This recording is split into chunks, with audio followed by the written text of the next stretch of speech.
come to see a psychiatrist or a Jungian analyst, as I am, when they are in crisis. You go along with life and it seems to be the way it is, and then suddenly something changes that's very painful. A relationship ends. You've thought of yourself in great health, and you get a blood test back and it says you have something very, very serious. Or it happens to someone close to you. Or you're in an automobile accident. You were perfectly fine 5 minutes before the accident, and now you're going to spend a lot of time in rehab and in hospitals. This is what life is like. It goes smoothly, and then crisis. And I'd like you to think about the many crises that you have had in your life. I don't think you can get through life without at least a couple dozen of them. There are major crises, and then there are smaller ones, but each one is very similar in the way that what was is no longer. You can't go back to what was. The relationship really is over, or you were fired from your job, or you failed a course in school, and suddenly you are in a crisis.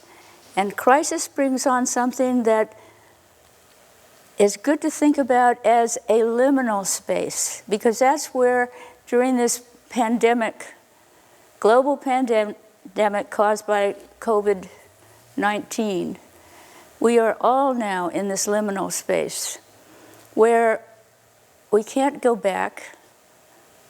Hundreds of thousands of people have died. They're not coming back. People are out of work. Their jobs are over. Their businesses are done. You can't go back to what was. And you don't know what is coming next, because during a liminal time, and the word comes from the Latin word for threshold. Threshold is in between what was and what will be, or what next. One way or another, we are in this in-between space where life is not the way it used to be. But there is a gift to liminal time. When you are examining and feeling and sharing it, and you don't know what's coming next, that's when there is space in your psyche. Mostly it's an inner kind of experience. And you think, is this all there is? And there is a kind of disheartened, out of touch with what is authentically you. And that is when the work of listening to one's dreams, of remembering what your hopes were, when you start examining and feeling from inside out. You've been so busy trying to please other people or live up to, or whatever it was that you have spent so much of your energies doing. And now in the middle of the pandemic, life is not quite the same. For many people, it's really, really not the same. And somehow in that kind of liminal time that we all find ourselves in, we start to remember what we forgot that mattered to us. And this is one of the richest times of the gift of liminal time. You start to remember and have dreams and think about what it was that was important to you before, long before maybe. So in the liminal time of being in between who you used to be and who you might be becoming, this is when the dreams can have an enormous ability to evoke that part of yourself that you suppressed. And it may be, for example, a talent you had that from the very time you started out interested in that, people around you said, you can't make a living doing that. Except right now you might be in a liminal, unemployed time when you might think about what it is you really love to do. And you might think about what is it that you do that you get so involved in what you are doing that you actually lose track of time. And only you can say, when you say yes to something, is it going to be meaningful to you?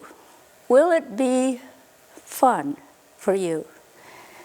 It may be really a lot of work, but when you do that, when you try learning that, you are so engaged in it that for you it's fun.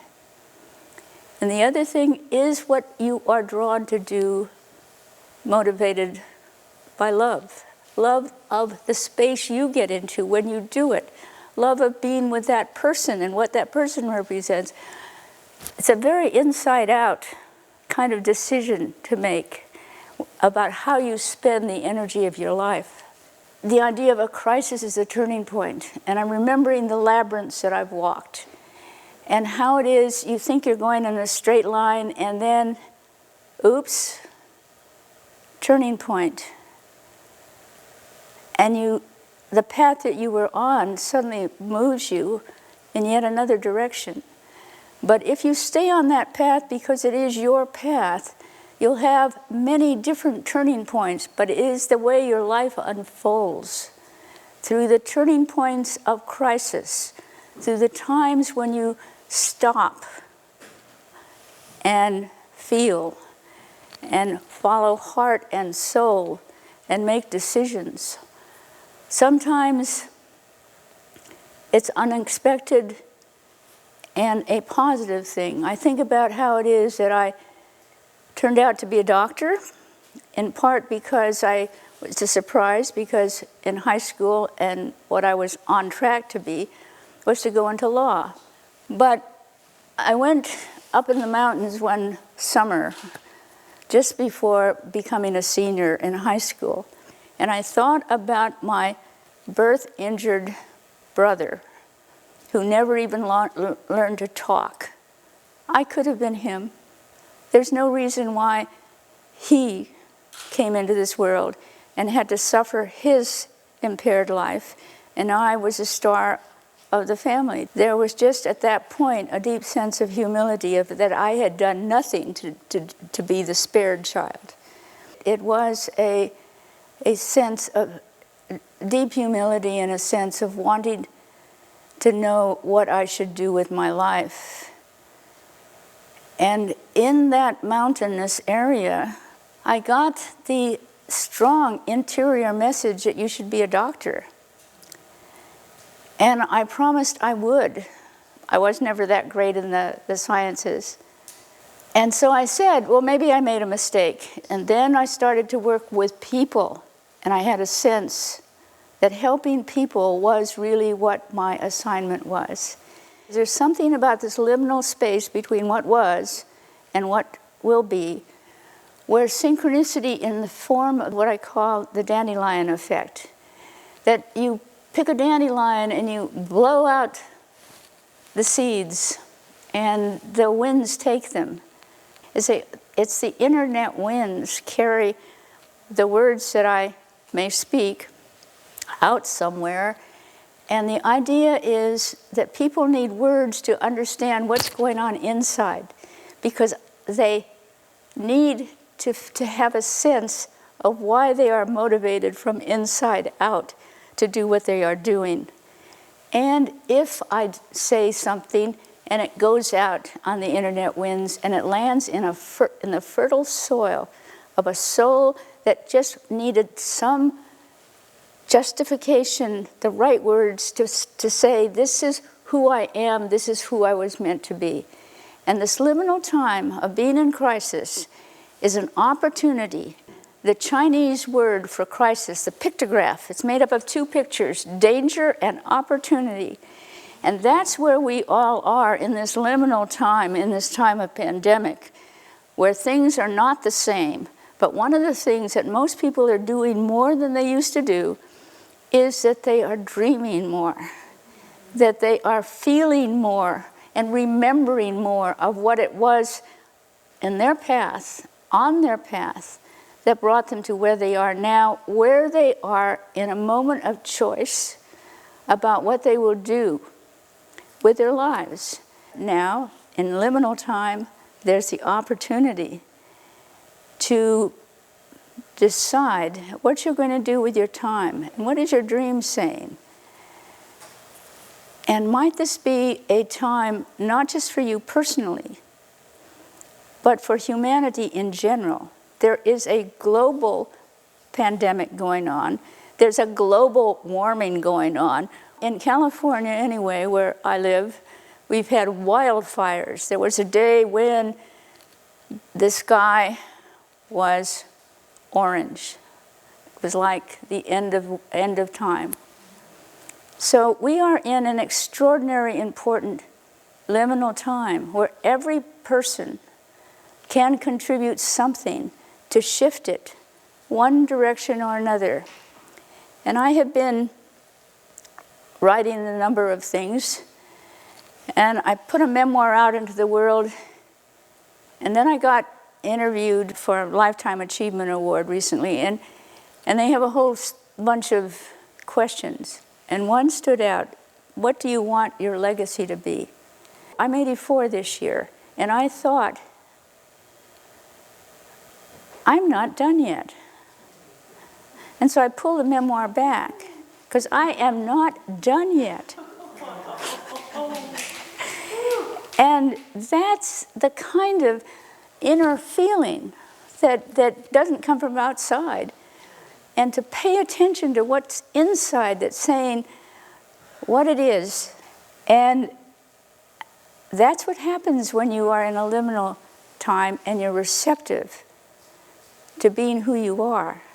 Synchronicity comes in, and invitations or possibilities come in, and pay attention, because you have an opportunity to shift not only your course, but to contribute to the humanities course.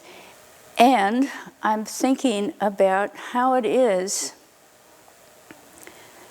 that we have this time, this liminal time, to make a difference. In the Jungian world, we have an understanding of a collective unconscious, that we are actually linked in some way that we can't totally understand because it's not entirely visible and tangible. Trust that you came into this world with something to do here, something to love here. Trust that it matters, and trust that there's an invisible world that supports you. It goes back to that realization that my handicapped, impaired brother, who died young, could have been me. And as I look across the world and I see people that are part of the human family, not just my personal family, but all the people that are born under terrible circumstances in hardship places, why wasn't it me? It could have been me. It could have been any one of us. But we are here, and it does matter. In a liminal time, what we do here matters. We can make a difference on the world, in our families, and become true to ourselves in the doing of it. And when you are true to yourself, there is something about becoming who you were meant to be that just from inside out means that over and over again you say yes from inside. There are 3 questions. Will it be meaningful? Will it be fun? And lastly, is it motivated by love? The other day I was reading 3 lines from Rilke, who said, I live my life in widening circles that go across the world. I'm on my last one. I don't know when it will end, but I am committed to see it. I'm not done yet. Thank you.